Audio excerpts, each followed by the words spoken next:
نفسي بالصوم أروضها وبحب الله أصبرها أتذكر إخواني الجواب وبجنة ربي أذكرها بني الإسلام على خمسة أركان في الدين صوم وصلاة وزكاة حج والشهادة. الحمد لله وحده والصلاة والسلام على من لا نبي بعده. يا عباد الله, assalamu alaikum wa rahmatullah. Frères et sœurs, dans la foi, l'islam recommande incontestablement le respect des engagements. Respect des engagements vis-à-vis d'Allah, exalté soit-il, mais aussi vis-à-vis des humains.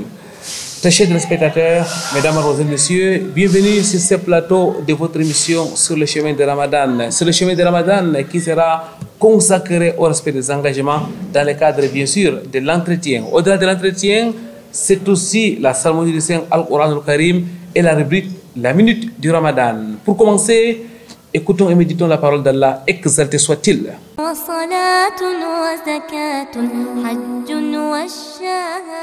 أعوذ بالله من الشيطان الرجيم. فلما تراءى الجمعان قال أصحاب موسى إنا لمدركون قال كلا إن معي ربي سيهدين فأوحينا إلى موسى أن اضرب بعصاك البحر فانفلق فكان كل فرق كالطود العظيم وأزلفنا ثم الآخرين وأنجينا موسى ومن معه أجمعين ثم أغرقنا الآخرين إن في ذلك لآية وما كان أكثرهم مؤمنين. أتذكر إخواني الجواب وبجنة ربي أذكرها رب اشرح لي صدري ويسر لي امري واحلل عقدة من لساني يفقهوا قولي. اللهم لا علم لنا الا ما علمتنا انك انت العليم الحكيم. Rabbi zidni ilma. Mesdames, Mademoiselles, Messieurs, nous restons toujours dans la mosquée à Raouda. Nous sommes dans la cité économique du Cameroun et notre invité reste le même, Imam Mohamed Moustapha Ba. Assalamu alaikum wa rahmatullahi wa barakatuh, Imam. Wa alaikum assalam wa rahmatullahi wa barakatuh. Imam Mohamed Moustapha Ba, mesdames, Mademoiselles, Messieurs, qui est donc théologien de formation, imam dans plusieurs mosquées, notamment la mosquée Al-Hikma de Douala, la mosquée Al-Arqam. Il est aussi enseignant, en l'occurrence à l'Institut Al-Aqsa de Douala. Et Imam, merci une fois de plus de consacrer votre temps à nous édifier, à édifier nos téléspectateurs dans le cadre de nos émissions sur le canal international, que ce soit l'émission Vitrine de l'Islam ou même l'émission sur le chemin de Ramadan. Imam, aujourd'hui, nous parlons d'un autre bon comportement. Et il faut rappeler que dans le cadre de cette saison de l'émission sur le chemin de Ramadan, nous parlons de bons comportements et de respect des engagements en fait partie sans doute. Mais que doit-on comprendre par respect d'engagement, ya Imam? Bismillahirrahmanirrahim. Alhamdulillahi Rabbil Alamin. Wassalatu wassalamu ala ashrafil anbiya'i wal mursalin wa ala alihi wa ashabihi wa man tabi'ahum bi ihsani ila yawmiddin wa ba'd. Le respect d'engagement, c'est l'engagement que nous avons pris entre nous et Allah subhanahu wa ta'ala. Et cet engagement-là, c'est quoi? C'est l'engagement d'adorer Allah subhanahu wa ta'ala lui seul et de ne pas l'associer à quelque chose. Cet engagement-là, nous avons pris ça quand nous étions sur le dos de notre grand-père Adam alayhi salam. Tout le monde a pris cet engagement qu'il va adorer Allah lui seul et ne doit pas l'associer à quelque chose. Et cet engagement-là, tout musulman est obligé de la mettre en pratique. Donc le fait d'adorer Allah, bien comme Allah l'a demandé, et comme le Prophète Mohammed l'a enseigné, et aussi respecter l'engagement qu'il y a entre nous et les gens. Si quelqu'un, vous prenez un engagement de faire un travail, de faire quelque chose, c'est une obligation pour vous de remplir cet engagement-là. Ça fait partie des signes de la foi. Et si vous ne remplissez pas, ça fait partie des signes de l'hypocrisie qu'Allah nous en préserve. À vous écouter, Imam, le respect des engagements, c'est à deux niveaux. C'est d'abord sur le plan vertical avec Allah exalté soit-il, mais aussi sur le plan horizontal avec les humains. C'est le respect des engagements que nous avons pris avec Allah. L'engagement que nous avons pris avec Allah, c'est quoi? C'est de l'adorer comme il faut. Et on n'adore pas Allah sauf comme le prophète l'a enseigné. On adore Allah exactement comme le prophète l'a engagé. Si vous faites ça, vous avez rempli votre engagement entre vous et Allah. Et Allah va aussi remplir son engagement entre toi et lui qui est de te faire entrer au paradis. Et avec aussi les êtres humains, nous avons les engagements. Comme quoi, par exemple? Par exemple, vous avez pris un engagement que vous allez faire un travail. On devait vous rémunérer telle chose. On vous a rémunéré, vous êtes obligé de faire ce travail. Par exemple, on vous prend comme un gardien, par exemple, quelque part. Vous allez travailler de 6h à 18h. Et vous allez avoir tel salaire. Vous n'avez pas le droit de partir avant 18h si vous avez signé cet engagement-là. Et de l'autre côté, la personne est obligée de vous remettre votre salaire si vous avez bien fait votre travail. Ça, c'est un engagement qu'il y a entre les êtres humains. Barakallahu fik, ya Imam, c'est aussi une adoration. Et quand on parle d'adoration, on doit aller fouiller dans le Coran, dans la sunna du prophète Mohammed sallallahu alayhi wa sallam aussi. Non.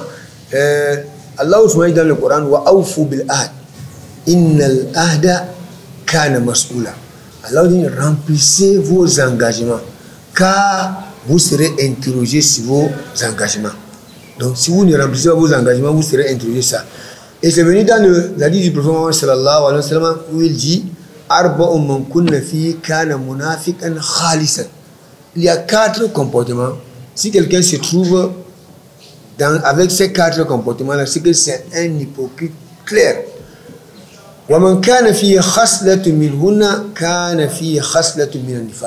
Et si quelqu'un se trouve avec l'un de ces comportements, c'est qu'il a un comportement parmi les comportements des hypocrites, s'il parle, il ment. Voilà, vous voyez ici. Quand vous lui donnez un engagement, quand il prend un engagement qui va faire telle chose, vous lui donnez une amana, il ne remplit pas ça. Quand il prend un rendez-vous, il va faire telle chose, il ne remplit pas ça. Et quand il y a une discussion entre lui et quelqu'un, directement vous comprenez qu'il commence à sortir les paroles qu'on ne devait même pas entendre. Donc ça, c'est un hadith authentique rapporté par l'imam al-Bukhari. Et le Prophète sallallahu alayhi wa sallam encore dit, A'atul ajira haqqahu qabla an yajiffa araqu. Donnez à l'employé son salaire avant que sa sueur ne se sèche. Donc si quelqu'un vous fait un travail, l'engagement que vous avez pris entre toi et lui, tu devais lui payer telle somme d'argent. S'il finit son travail, ne dis pas que va, tu reviens demain. Va, tu reviens après demain. Comme nous avons l'habitude de faire aujourd'hui. Vous allez voir beaucoup de musulmans, quelqu'un fait un travail, il finit. Qu'on devait normalement rémunérer cette personne-là après son travail, on lui fait perdre un mois. Ça fait partie des choses qui sont les signes parmi les signes de l'hypocrite. Le fait d'agir, et Imam, vous avez déjà anticipé sur la question que je devrais vous poser. Jetons un regard dans notre environnement aujourd'hui. Est-ce que le respect de l'engagement est la chose la mieux partagée? Alhamdulillah, quand vous rentrez dans notre comportement aujourd'hui, nous les musulmans, vous allez voir qu'alhamdulillah, on ne peut pas dire que tous les musulmans sont comme non. Il y a toujours les bonnes personnes qui respectent leurs engagements. Mais il y a certaines personnes parmi les musulmans qui ne respectent aucun engagement. Eux, qu'est-ce qu'ils font même? Eux, ils préfèrent même que vous dites que vous les avez laissés avec Allah. Donc, il te fait un travail, ou bien il prête l'argent chez toi, qu'il va te rembourser, et après il ne te rembourse pas, il ne te rembourse. Lui, son souhait, c'est quoi? C'est que tu dis que non, je t'ai laissé avec, ou bien je t'ai laissé avec Allah. Et ça, c'est très très dangereux. C'est très très dangereux. Un bon musulman n'accepte pas ça. Donc, si vous regardez, combien de personnes aujourd'hui nous avons entendu qu'ils ont fait un travail, ils ont finalisé le travail, jusqu'aujourd'hui ils attendent leur salaire, ils n'ont pas reçu le travail. Et combien de musulmans ont reçu le salaire pour faire un travail et ils ne l'ont pas fait? Beaucoup de musulmans. Et ça, c'est les comportements qui ne sont pas dignes des musulmans. Et souvent même, ce qui est très mauvais dans ça, c'est que vous allez voir un musulman qui va aller faire ça à un non-musulman. Et le non-musulman va directement croire que tous les musulmans sont les hypocrites, tous les musulmans sont les malhonnêtes, tous les musulmans sont ceci. À cause de toi, toi seul, tu peux faire un comportement qui va salir le nom de l'islam. Donc faisons très attention à ça. C'est donc un rappel à l'ordre, Ya Imam, lorsqu'on vous écoute parler de la situation dans laquelle nous nous trouvons aujourd'hui. Ils sont nombreux, ceux-là qui ne respectent pas les engagements. On va dire qu'ils sont nombreux, ceux-là qui s'amusent avec le respect de l'engagement, Ya Imam. Oui, plusieurs musulmans aujourd'hui s'amusent avec le respect de l'engagement. D'autres ne savent pas que c'est quelque chose qui va les rattraper tôt ou tard. Parce que n'oublions pas, hadith al-Muflis. Hadith al-Muflis. Al-Muflis, c'est qui? Quand on dit al-Muflis en arabe, c'est quelqu'un qui a eu les moyens avant et après c'est fini. Et al-Muflis Yawm al-Qiyamah, c'est quelqu'un qui va venir avec beaucoup de prières, beaucoup de jeûnes, beaucoup de lectures du Coran, beaucoup de ceci, mais il a mangé l'argent de tel, il a escroqué tel, il a fait tel, il a fait. On va payer toutes ces personnes-là avec ses bonnes œuvres. C'est quelqu'un qui était destiné par ses bonnes œuvres à aller au paradis, mais il va se retrouver plutôt de l'autre côté en enfer qu'Allah nous en préserve. Pourquoi? Pour ces engagements qu'il a pris avec les gens dans ce monde et qu'il n'a pas respecté. Barakallahu fi ya Imam. Mesdames, Messieurs, nous allons introduire notre pause, la minute du Ramadan, avec notre frère Abdurrahman Boubakari. أتذكر إخواني الجواب بجنة ربي أذكرها حمدا لذي الجلال والإكرام ثم صلاته مع السلام على النبي أشرف الأنام وآله وصحبه الكرام. الحمد لله وكفى والصلاة والسلام على عباده الذين اصطفى. Après quoi, chers frères, chers sœurs en islam, assalamu alaikum wa rahmatullahi wa barakatuh. Dans le cadre de la minute du Ramadan, Inch'Allah, aujourd'hui, nous allons poursuivre encore avec les moments indiqués pour faire al-istighfar. Nous avons dit la dernière fois qu'en tout moment, on peut faire al-istighfar, notamment lorsqu'on commet un acte interdit. Il est recommandé de faire directement al-istighfar pour demander pardon à Allah subhanahu wa ta'ala. Mais toutefois, il y a des moments propices pour le faire. Parmi ces moments, nous avons cité la dernière fois le dernier tiers de la nuit. Et on a argumenté avec les vers de Ibn Abi Daoud qui disait وَقُلْ يَنْزِلُ الْجَبَّارُ فِي كُلِّ لَيْلَةٍ بِلَا كَيْفَ جَلَّ الْوَاحِدُ الْمُتَمَدِّحُ إلى طبق الدنيا يمن بفضله فتفتح أبواب السماء فتفرج أبواب السماء وتفتح يقول ألا مستغفر يلقى غافرا ومستمنع خيرا ورزقا فيمنح. C'est-à-dire Allah subhanahu wa ta'ala dans un hadith authentique rapporté par Abu Huraira descend pendant la nuit vers le dernier tiers de la nuit au niveau du ciel le plus bas et il demande qui veut du bien afin que je le lui accorde, qui demande le pardon, mon pardon, afin que je le lui accorde. Donc c'est un temps indiqué pour multiplier la demande du pardon. Et parmi ces moments spécifiques, il y a justement l'aube, en vertu du verset où Allah subhanahu wa ta'ala a vanté, a fait les éloges de ceux qui se répandent pendant ce moment de l'aube-là, lorsqu'il dit wal mustaghfirina bil ashar, c'est-à-dire Allah vante ici les mérites de ceux-là qui multiplient l'istighfar, qui font beaucoup d'istighfar pendant l'aube. Et également dans un autre verset, Allah subhanahu wa ta'ala, parlant des gens qui se lèvent la nuit, disait kanu qalilan min al-layli ma yahja'un wa bil asharihum yastaghfirun, c'est-à-dire ils dormaient peu la nuit et lorsque le moment de l'aube arrive, ils se lèvent pour multiplier également istighfar, pour demander pardon à Allah subhanahu wa ta'ala. Peut-être ils ont eu à faire un manquement pendant leur prière, tout simplement, ils multiplient donc la demande du pardon pendant ce moment. Et d'ailleurs, parmi les moulahid tafsir, les savants disent que lorsque les enfants de Yaqub lui ont demandé qu'il implore Allah subhanahu wa ta'ala de leur accorder son pardon, qu'est-ce qu'ils ont Yaqub leur a dit tout simplement Sawfa astaghfiru lakum rabbi, c'est-à-dire je veux, il a utilisé le futur ici, je veux faire istighfar pour vous, je veux demander à Allah subhanahu wa ta'ala de vous pardonner. Et les savants de commenter cela, ils voulaient réserver justement le temps de l'aube pour faire ces istighfar là. Donc on se résume, pendant l'aube c'est un temps propice pour multiplier la demande du pardon d'Allah subhanahu wa ta'ala. Sur ce, nous manquons fait à ce numéro de la minute du Ramadan. À la prochaine, bi'idhnillah. Wassalamu alaikum wa rahmatullahi wa barakatuh. أتذكر إخواني الجواب بجنة ربي أذكرها. Retour sur ce plateau de votre émission sur le chemin de Ramadan et nous restons dans la mosquée Ar-Rawda de Douala en compagnie de notre imam, Imam Mohamed Mustafa Ba. Nous parlons, mesdames et messieurs, du respect de l'engagement avec le Seigneur, Allah exalté soit-il, mais aussi avec les humains non semblables. C'est une double dimension, imam, vous l'avez rappelé. Oui, le respect d'engagement, c'est une double dimension, comme vous l'avez dit. Première dimension avec Allah et avec les êtres humains aussi. Non.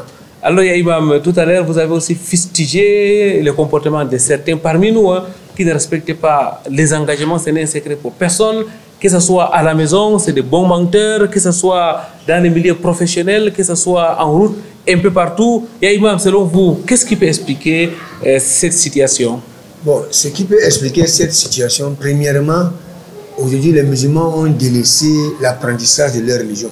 Parce que quand quelqu'un n'apprend pas la religion, il ne connaît pas le danger de toutes ces choses-là. C'est quand vous apprenez, vous partez, vous apprenez, vous écoutez les prêches, vous faites ceci, c'est ça qui vous pousse à comprendre que donc vous là, vous êtes en danger. Donc quand vous n'apprenez pas, vous ne connaissez rien de votre religion, vous prenez tout à la légère. Vous croyez que non, vraiment, ça c'est rien. Hein? Comme d'autres personnes le font, vous croyez que non, ça n'a pas de danger.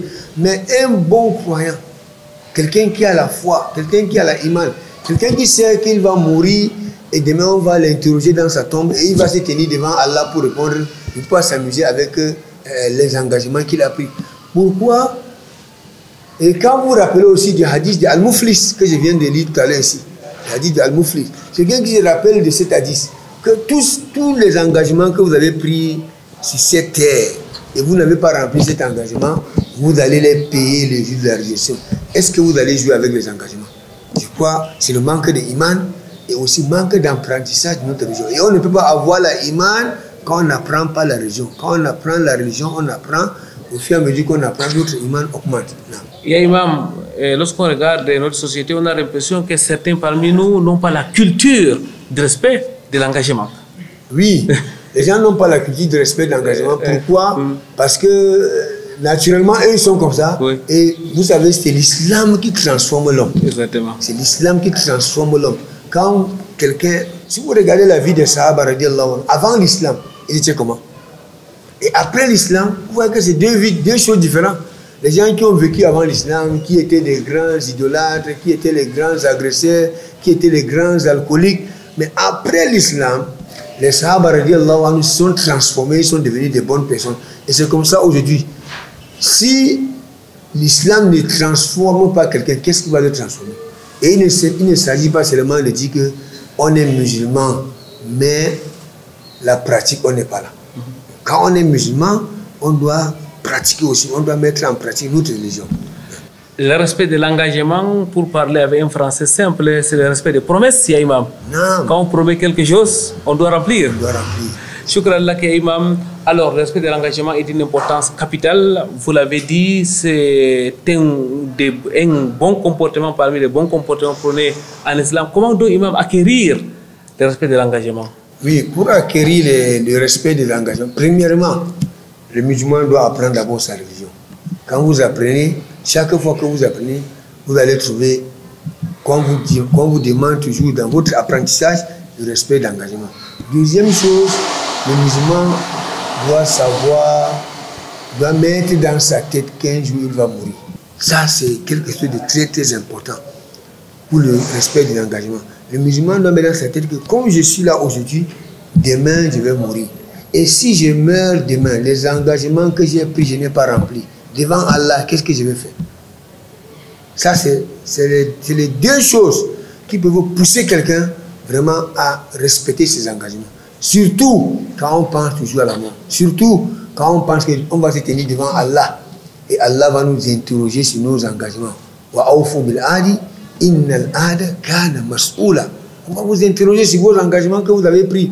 Allah va vous interroger sur ça. Est-ce que vous avez rempli les engagements? Et ça fait le musulman doit aussi savoir que ne pas respecter les engagements est un signe parmi les signes des hypocrites. Et le musulman ne veut pas être parmi les hypocrites. Le musulman doit faire tout son effort pour ne pas tomber dans ces comportements. Apprendre la religion islamique, ya Imam, apprendre surtout la sira du prophète Mohammed sallallahu alayhi wa sallam et de ses compagnons pour vivre l'exemple du respect de l'engagement. Quand vous lisez l'histoire, la sira du prophète Mohammed sallallahu alayhi wa sallam, sa biographie, la biographie de ses compagnons, vous serez surpris du respect de l'engagement. Donc nous aussi, quand nous lisons, au fur et à mesure qu'on lit, Inch'Allah, ça nous pousse aussi à améliorer nos comportements. Ya Imam, que gagne-t-on donc à respecter les bons engagements? Parce que nos téléspectateurs les fidèles musulmans en général veulent comprendre quels sont les fruits de la chose avant peut-être de pouvoir s'y engager. Oui, le respect des engagements, on sait si vous respectez vos engagements, vous n'aurez pas de problème. Le problème d'engagement, ça c'est d'abord vous n'aurez pas ces problèmes-là. Parce que ceux qui vont venir, qui n'ont pas respecté les engagements, ils seront interrogés pour ça. Toi, quand tu viens, tu es exempt de tout ça. Ça c'est d'abord un. Et le respect des engagements, ça fait partie des choses qui augmentent la foi, qui montrent que vraiment vous êtes un croyant. C'est un signe parmi les signes de la foi. Quelqu'un qui a la foi, quelqu'un qui a la iman, chaque fois qu'il prend un engagement, il sait que c'est devant Allah, il doit respecter. Et tous les engagements qu'on doit prendre, comme il a dit que j'ai lu tout à l'heure, le verset coranique, et le hadith du prophète que j'ai dit, ce n'est que le croyant qui peut faire ça. Si vous voulez aussi être parmi les croyants, parmi ceux-là qu'on va mentionner les noms parmi les croyants, vous devez aussi avoir ces comportements-là et donner au travailleur son salaire directement après son travail. Et respecter aussi l'engagement qu'on a pris avec Allah. Faire bien nos adorations. Bien nos adorations. Parfaire nos adorations. Et pour parfaire les adorations, on ne peut pas parfaire notre adoration quand on fait une adoration qui n'est pas basée sur une connaissance. L'adoration ne peut pas être parfaite. Nous faisons ce qu'on dit, Inna Allah yuhibbu idha amila ahadukum amalan an yutqidahu. Allah aime que quand l'un de vous fait un acte, un travail, qu'il le fait parfaitement, qu'il le fait bien. Mais si vous n'avez pas de connaissance, vous n'allez pas bien faire. Qu'Allah nous guide de cette situation.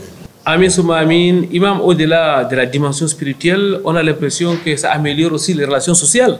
Oui, mais quand vous êtes quelqu'un qui respecte les engagements, tout le monde vous aime. Partout où vous passez, on vous aime. Regardez le prophète Muhammad sallallahu alayhi wa sallam. Kana aminan. Tous les gens de la Mecque, quand ils avaient quelque chose à garder, on venait que donner au prophète. Regarde-moi ça. Limada.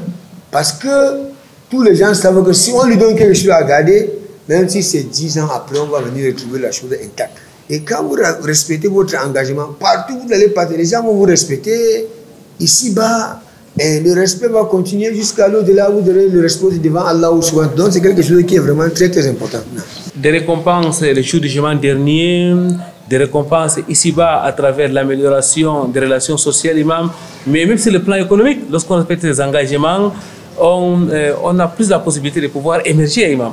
Non. Il y a certaines personnes. On sait aujourd'hui comment les tailleurs ne respectent pas les engagements, par exemple. C'est un secret pour personne. Beaucoup de techniciens ne respectent pas les engagements. Il suffit peut-être d'être de ceux-là qui respectent les engagements pour voir croître son commerce. Non. Si quelqu'un fait partie de ceux-là qui respectent les engagements, vous allez voir que tout le monde les respecte. Vous allez voir que tout le monde veut passer, veut amener sa chose chez lui. Alors, si vous êtes un tailleur qui respecte les engagements, tout le monde va venir que vers vous. Mais si vous êtes quelqu'un qui ne respecte pas les engagements, les gens vont vous fuir. Vous allez prendre les choses, vous ne respectez pas les engagements et à la fin, vous allez devenir, vous n'aurez même plus de clients. Mais si vous respectez vos engagements, vous dites à quelqu'un, viens à 14h, viens demain, viens après-demain, et il vient, il trouve que c'est déjà bon, lui-même va aller te faire la publicité. Tu n'as pas besoin de mettre une plaque pour faire la publicité. Ça, c'est déjà une publicité quand tu respectes tes engagements. Et certainement, Allah soit-il, y mettra de la barakat. Merci, Maman Moustapha Ba, pour ces éclairages. Mesdames et messieurs, nous arrivons pratiquement à la fin de cette émission, alors que nous sommes toujours dans la grande mosquée à Raouda de Douala. Imam, avant de partir, peut-être un dernier mot à l'endroit de notre spectateur. Bon, le dernier mot que je veux dire à l'endroit des spectateurs, c'est que nous sommes tous des musulmans, nous sommes tous des êtres humains. Nous savons tous que demain ou après-demain, ou bien d'un moment à l'autre, nous allons mourir. Et chacun de nous doit faire l'effort d'améliorer ses relations avec Allah, d'améliorer ses relations avec les êtres humains, que quand vous mourrez, vous sortez de ce monde et que vous n'avez aucun problème. Amin. Mohamedou Moustapha Ba, enseignant imam et prédicateur dans la ville de Douala. Il est, mesdames et messieurs, un théologien de formation. Imam, qu'Allah vous récompense d'avoir accepté notre invitation. Mesdames et messieurs, nous vous laissons méditer sur ces versets où Allah soit-il nous dit très clairement Ya ayyuhalladhina amanu awfu bil uqud. Oh vous qui avez cru, respectez vos engagements. Des engagements que vous avez pris vis-à-vis de l'exalté soit-il, mais aussi vis-à-vis de vos semblables. Merci à Calvin Tekam qui a assuré la partie technique et merci à vous pour votre aimable attention. Subhanakallahumma wa bihamdik, ashhadu an la ilaha illa anta, astaghfiruka wa atubu ilaik. Wassalamu alaikum wa rahmatullahi wa barakatuh.